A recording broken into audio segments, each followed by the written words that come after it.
प्रभु यीशु मसीह के सामर्थी नाम से आप सबों को जय मसीह की। Hallelujah, praise the Lord Jesus Christ.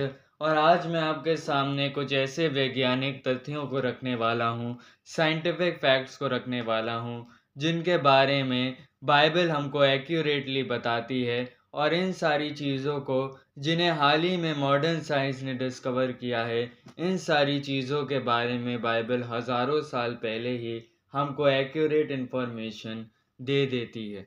और सबसे पहले मैं आपको ये बात क्लियर कर देना चाहता हूँ कि the Bible is not a science text book, कि बाइबल जो है वो विज्ञान की कोई किताब नहीं है।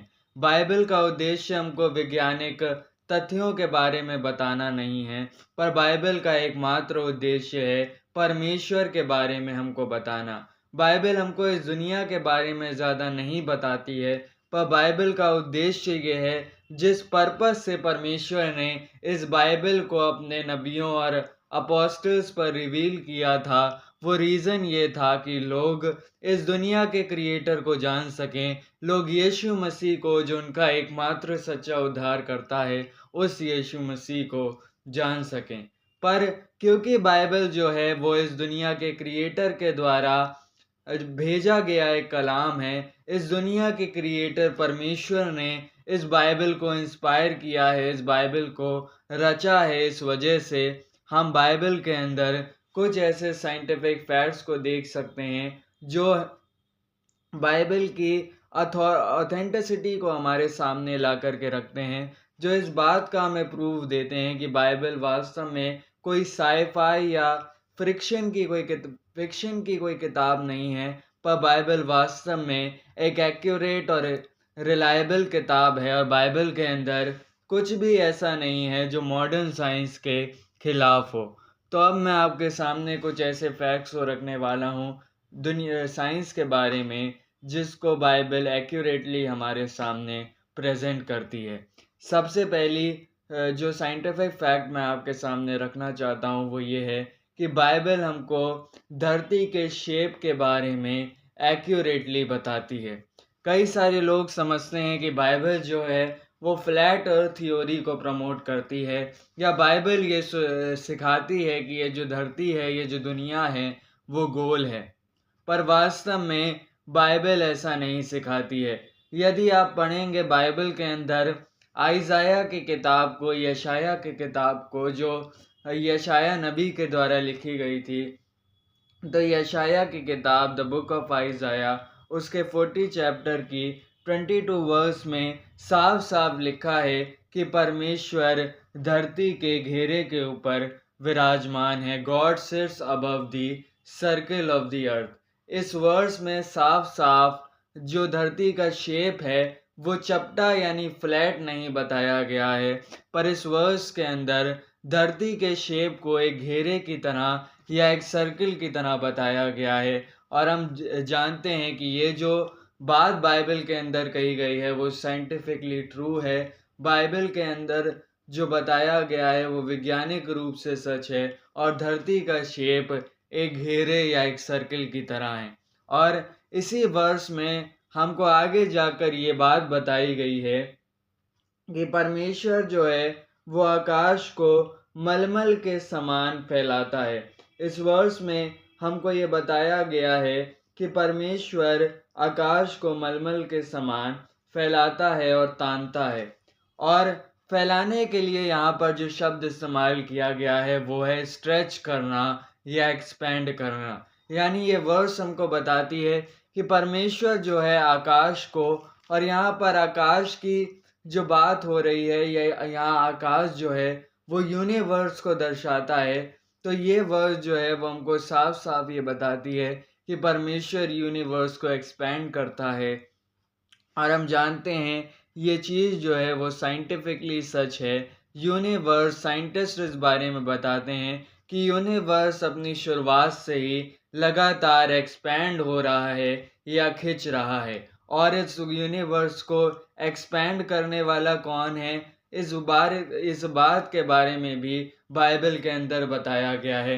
बाइबल बताती है कि परमेश्वर इस यूनिवर्स को एक्सपैंड करता है। तो जिस यूनिवर्स के अंदर हम रह रहे हैं, वो यूनिवर्स अपने आप ही एक्सपैंड नहीं हो रहा है, ये यूनिवर्स एक्सपैंड ज़रूर हो रहा है, ये खिंच ज़रूर रहा है, पर इस यूनिवर्स को एक्सपैंड करने वाला भी हमारा परमेश्वर ही है। दूसरी जो चीज़ है, वो बाइबल हमको खून के बारे में, ब्लड के बारे में भी एक्यूरेट इन्फॉर्मेशन देती है। आज के मॉडर्न साइंटिस्ट का कहना है कि ब्लड जो है, वो ह्यूमन बॉडी के अंदर सबसे इम्पॉर्टेंट चीज़ होती है। ब्लड जो है, वो ह्यूमन बॉडी के अंदर सबसे ज़्यादा इम्पॉर्टेंट एलिमेंट होता है।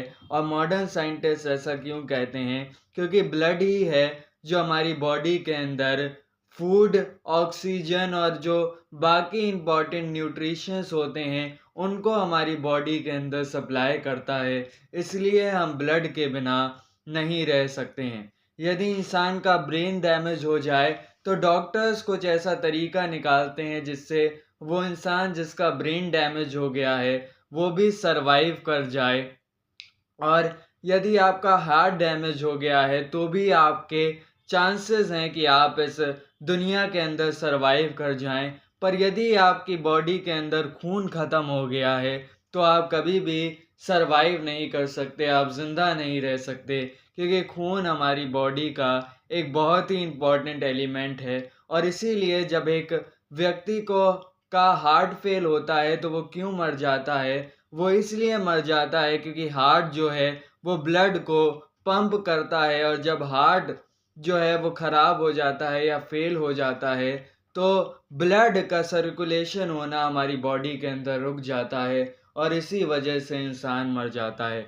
और जब एक इंसान का एक्सीडेंट होता है और जब उसकी बॉडी से बहुत ज़्यादा ब्लड निकल जाता है या बहुत ज़्यादा ब्लड लॉस हो जाता है, तब भी वो इंसान मर जाता है। और ये सारी चीज़ें हमको इस बारे में बताती हैं कि जो ब्लड है, वो ह्यूमन बॉडी के अंदर सबसे इम्पॉर्टेंट एलिमेंट है। और बाइबल भी हमको इस बारे में बताती है। यदि आप पढ़ें Leviticus chapter number 17 verse number 11, लेव्य व्यवस्था उसका 17 अध्याय और उसकी 11वीं आयत में, तो वहाँ पर लिखा है कि जो शरीर का प्राण है, वो लहू में रहता है। The life of the flash is in the blood. यानी यहाँ पर बाइबल भी हमको साफ इस बारे में बताती है कि जो हमारे शरीर की लाइफ है, वो ब्लड के अंदर रहती है। और ब्लड हमारे शरीर के अंदर सबसे इम्पॉर्टेंट है, सबसे इम्पॉर्टेंट एलिमेंट है हमारे शरीर का ब्लड। और इस बारे में भी बाइबल हमको एक्यूरेट इन्फॉर्मेशन प्रदान करती है। एक और चीज़ जो बाइबल के अंदर बताई गई है, वो ये बताई गई है कि हम सब का एक कॉमन एंसेस्टर है। यानी हम सब जो हैं, वो एक ही पूर्वज की संतान हैं, और इस दुनिया के जो सारे लोग हैं, उनका एक ही कॉमन पूर्वज या एंसेस्टर है। और चाहे आप एक इंडियन हो, चाहे आप एक अमेरिकन हो, चाहे आप एक पाकिस्तानी हो, चाहे आप किसी भी नेशनलिटी से बिलोंग क्यों ना करते हो, आपकी नेशनलिटी कोई भी हो, आप सबका एक कॉमन एंसेस्टर है, आप सबका एक कॉमन पूर्वज है। और इस बात से आज के जो मॉडर्न साइंटिस्ट हैं, वो भी जो हैं वो सहमत हैं। और बाइबल भी हमको इस बारे में बताती है कि हमारा पूर्वज जो है, वो सेम है। बाइबल हमको बताती है कि हम सब आदम की संतानें हैं, हम सब का पूर्वज एक ही है। और आज ये बात जो है वो सुनने में हमको बड़ी कॉमन लगती है, पर एंशियंट वर्ल्ड के अंदर, प्राचीन दुनिया के अंदर, ये बात भी कॉमन नहीं थी। मैं आपको एक एग्जाम्पल के रूप में ये बात समझाना चाहता हूँ। प्राचीन, आज से लगभग 4000 साल पहले, प्राचीन सुमेरिया के जो लोग थे, जो आज वर्तमान समय का इराक है, उस प्राचीन सुमेरिया के अंदर दो ट्राइब्स या दो जनजातियां रहा करती थीं, लाश और उम्मा। और ये दोनों जनजातियां एक दूसरे से लड़ा करती थी। ये दोनों ट्राइब जो हैं, वो एक दूसरे से लड़ा करते थे, एक दूसरे पर अटैक किया करते थे। और क्यों अटैक किया करते थे? क्योंकि वो ये मानते थे कि उनका जो विरोधी ट्राइब है या उनके जो प्रतिद्वंदी हैं, वो किसी दूसरे भगवान या किसी दूसरे खुदा की संतान हैं। और उन दोनों ट्राइब्स के जो लोग हैं, उनके बीच में कोई भी कनेक्शन नहीं है, क्योंकि वो कंप्लीटली दो अलग अलग खुदाओं की रचनाएं हैं। पर बाइबल हमको ऐसा नहीं सिखाती। बाइबल हमको बताती है कि हम सब एक ही खुदा, एक ही सर्वशक्तिमान परमेश्वर की रचना है और हम सब का पूर्वज भी एक है। आदम और हवा हमारे पहले पूर्वज या एंसेस्टर हैं। और एक और चीज़ जो बाइबल हमको एक्यूरेटली बताती है वो है ओशन पास के बारे में। बाइबल हमको बताती है, यानी बाइबल हमको इस बारे में बताती है कि समुंदर के अंदर रास्ते होते हैं। अब ये ओशन पास का कॉन्सेप्ट क्या है? देखिए, जो समुंदर है वो ऊपर से देखने में हमको जो है वो एक जैसा ही नीला पानी दिखाई देता है, पर वास्तव में ऐसा नहीं है। जैसा हमारी ज़मीन के अंदर हाईवे होते हैं और अलग अलग रास्ते होते हैं, वैसे समुंदर के अंदर भी अलग अलग पास होते हैं, अलग अलग रास्ते होते हैं। और ये बात कि समुंदर के अंदर भी रास्ते होते हैं, ओशन पास होते हैं, ये जो डिस्कवरी की थी ये एक व्यक्ति ने की थी जिसका नाम था मैथ्यू मोरी। और मैथ्यू मोरी ने ये बात डिस्कवर की थी कि समुंदर के अंदर भी रास्ते होते हैं। और आपको पता है, इस बात को डिस्कवर करने के लिए उसके पास प्रेरणा कहाँ से आई? उसकी प्रेरणा बाइबल से आई। तो ये बात है सन 1840 की। और मैथ्यू मोरे जो थे वो अमेरिकन नेवी के अंदर काम किया करते थे, पर एक कार एक्सीडेंट के अंदर उनका पैर टूट गया और वो भयानक रूप से दुर्घटनाग्रस्त हो गए और बीमार पड़ गए। और एक दिन जब वो अपनी बीमारी के बिस्तर पे लेटे हुए थे, तब उनकी बेटी जो थी वो उनके सामने बाइबल पढ़ रही थी। और मैथ्यू ने अपनी बेटी से ये आग्रह किया था कि तुम मुझे बाइबल, तुम मुझे खुदा का कलाम पढ़ के सुनाओ। तो उनकी बेटी जब बाइबल पढ़ रही थी तो उसने मैथ्यू मोरे के सामने बाइबल में भजन संहिता का एक पाठ पढ़ा। और वो भजन संहिता का पाठ कौन सा था? वो था भजन संहिता 8। और मैथ्यू की बेटी ने उसके सामने भजन संहिता 8 की एक वर्स पढ़ी, जिसने आगे जाकर मैथ्यू को इंस्पायर किया इस चीज़ की डिस्कवरी करने के लिए कि ओशन के अंदर भी अलग अलग रास्ते होते हैं। और वो वर्स कौन सी थी? वो वर्स मैं आपके सामने पढ़ रहा हूँ, भजन संहिता 8 और उसकी 8वीं आयत, the book of Psalms chapter number 8 verse 8। और यहाँ पर इस प्रकार से लिखा है कि आकाश के पक्षी और समुद्र की मछलियाँ और जितने जीव जंतु समुद्र के रास्ते से गुजरते हैं। और इंग्लिश के अंदर और भी एक्यूरेटली लिखा है कि all that pass through the pass of the water. यानी इस वर्स के अंदर भी हमको ये इस बारे में साफ बताया गया है कि समुद्र के अंदर रास्ते होते हैं। और जो मैथ्यू थे वो एक डिवाउट क्रिश्चियन थे, वो एक बड़े ही धार्मिक व्यक्ति थे और उनका परमेश्वर पर अटल विश्वास था। और मैथ्यू मानते थे कि बाइबल जो है वो खुदा का कलाम है, और यदि खुदा का कलाम कहता है कि समुंदर के अंदर रास्ते हैं, तो इसका सीधा सीधा मतलब ये है कि ये बात 100% सच है और समुंदर के अंदर भी रास्ते होते हैं। और मैथ्यू ने उस दिन ये डिसाइड किया कि यदि वो अपनी बीमारी से ठीक होते हैं तो वो इस चीज़ को इस बात को डिस्कवर करेंगे कि समुंदर के अंदर, और इस बात को प्रूव करेंगे कि समुंदर के अंदर भी रास्ते होते हैं। और जब मैथ्यू जो हैं वो अपनी बीमारी से ठीक हुए, तब उन्होंने फाइनली आगे जाकर बहुत स्टडी की और इस बात को डिस्कवर किया कि समुंदर के अंदर भी रास्ते होते हैं। और उन्होंने सन 1847 के अंदर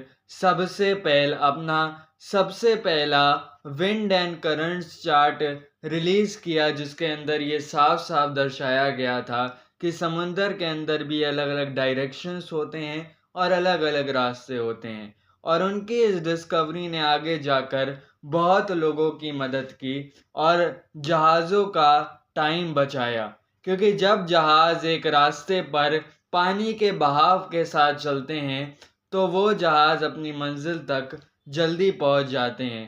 तो ऐसे मैथ्यू की डिस्कवरी ने जो है वो इस बात को इस बात के लिए मदद की, उन्होंने लोगों की मदद की ये जानने में कि समुंदर के अंदर रास्ते होते हैं, और उन्होंने समुद्री जो जहाज़ी लोग थे जो जहाज़ से सफ़र करते थे, और जहाज़ों के रास्तों को और ज़्यादा आसान बना दिया। और ये इस डिस्कवरी की प्रेरणा उन्हें कहाँ से मिली? उन्हें प्रेरणा मिली परमेश्वर के जीवित वचन बाइबल से। तो ये बात हमको इस बात को साफ-साफ प्रूव कर देती है कि बाइबल जो है वो साइंस के खिलाफ नहीं है, पर बाइबल जो है वो हमको इंस्पायर करती है साइंटिफिक डिस्कवरीज करने के लिए और इस दुनिया के बारे में और अधिक जानने के लिए। और इसीलिए आज जो महान क्रिश्चियन थियोलॉजियंस और फिलोसफर्स हैं, उनका कहना है कि बाइबल जितना ज़्यादा साइंस तरक्की करेगी, उतना ही ज़्यादा हम इस बारे में जान पाएंगे कि परमेश्वर ने आखिरकार इस दुनिया को कितना ही सुंदर तरीके से रचा है, और हम परमेश्वर की रचना को और अधिक जान पाएंगे और परमेश्वर की महिमा करने पाएंगे। और साइंस जो है वो बाइबल के खिलाफ नहीं है। और इसीलिए जो दुनिया के महान साइंटिस्ट हुआ करते थे, वो भी क्रिश्चियन हुआ करते थे। आइजैक न्यूटन, जिन्होंने ग्रेविटी की खोज की और जिन्होंने ग्रेविटी के बहुत सारे लॉज डिस्कवर किए, वो भी परमेश्वर के अस्तित्व को मानते थे, और वो एक क्रिश्चियन थे, और वो मानते थे कि जीसस क्राइस्ट वास्तव में परमेश्वर है, और उनका कहना था कि एक दिन यीशु मसीह इस दुनिया के अंदर दोबारा आएगा। और आइजैक न्यूटन ने ग्रेविटी के लॉज से भी ज़्यादा थियोलॉजी के ऊपर, धर्मशास्त्र के ऊपर अधिक लेख लिखे। और आइजैक न्यूटन का कहना था कि जो नास्तिकता है या जो एथिज्म का बिलीव है, या ये जो विश्वास है कि कोई भी परमेश्वर नहीं है, किसी भी खुदा का अस्तित्व इस दुनिया के अंदर नहीं है, आइजैक न्यूटन ने इस बिलीव को सेंसलेस और स्टूपिड कहा था। और गैलीलियो गैलीली, जिन्होंने इस बात की खोज की थी कि धरती जो है वो सूरज के चक्कर काटती है, वो भी बाइबल पर विश्वास किया करते थे और माना करते थे कि बाइबल जो है वो खुदा का कलाम है और वो कभी भी गलत नहीं हो सकता है। और मैं आशा करता हूँ कि इस वीडियो के द्वारा भी आपको ये जानने को मिला होगा कि बाइबल जो है वो वास्तव में साइंस के खिलाफ नहीं है, पर बाइबल हमको साइंस के बारे में भी एक्यूरेट इन्फॉर्मेशन देती है। और आपको साइंटिफिक होने के लिए, आपको साइंस का एक स्टूडेंट होने के लिए एंटी क्रिश्चियन होना ज़रूरी नहीं है। आप एक महान साइंटिस्ट भी हो सकते हैं, और साथ ही साथ आप बाइबल के एक अच्छे स्टूडेंट और एक डिवाउट क्रिश्चियन भी एट द सेम टाइम हो सकते हैं। और यदि आपको ये वीडियो पसंद आया हो तो इसे औरों के साथ साझा करें और परमेश्वर के इस मैसेज को फैलाने में हमारी मदद करें। Hallelujah, praise the Lord Jesus Christ, God bless you all.